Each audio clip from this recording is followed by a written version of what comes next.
Final exam से ठीक एक रात पहले श्रेया इतनी डर गई कि उसके हाथ पैर भी कांपने लगे।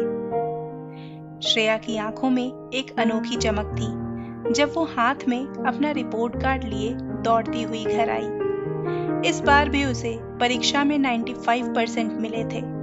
उसने सोचा कि माँ पापा उसे गले लगाएंगे, शाबाशी देंगे। उसने खुशी खुशी रिपोर्ट कार्ड अपने पापा की ओर बढ़ाया।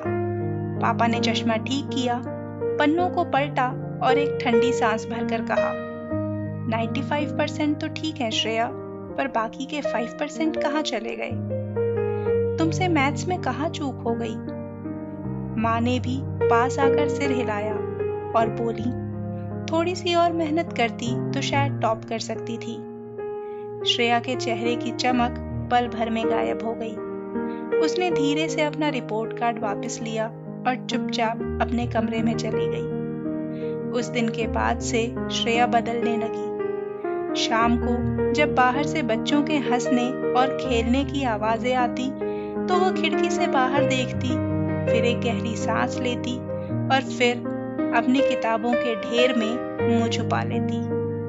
उसने दोस्तों से बातें करना भी बंद कर दिया, खेलना तक छोड़ दिया और यहाँ तक कि शायद मुस्कुराना भी भूल गई।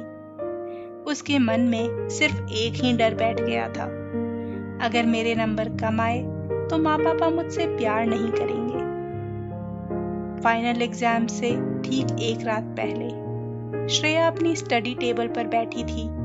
उसके हाथ कांप रहे थे, पसीना छूट रहा था और अक्षरों की जगह पन्नों पर सिर्फ धुंधलापन दिख रहा था।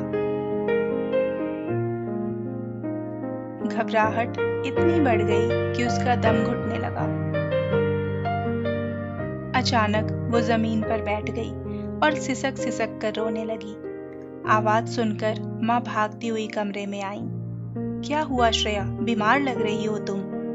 श्रेया ने रोते हुए माँ के पैर पकड़ लिए और एक टूटी हुई आवाज में बोली, माँ अब और नहीं होता, मैं बहुत थक गई हूँ। मुझे हर वक्त बस यही डर रहता है कि अगर मेरे पूरे नंबर नहीं आए तो आप मुझसे प्यार करना बंद कर देंगे।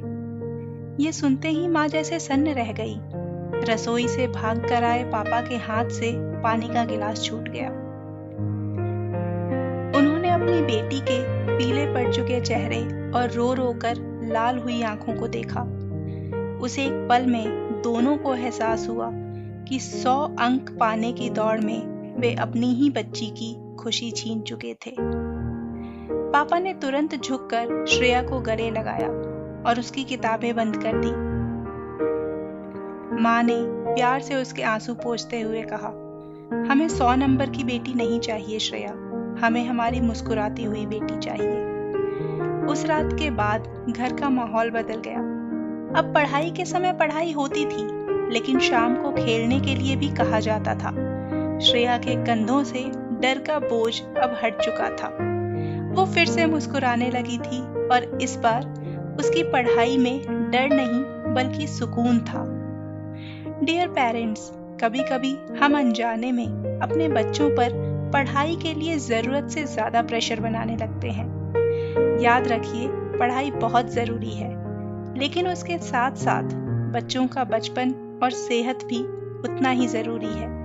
अगर आपको हमारी कहानियाँ अच्छी लगती हैं तो चैनल को सब्सक्राइब करना ना भूलें। जल्दी मिलेंगे एक नई कहानी के साथ। तब तक के लिए गुड नाइट।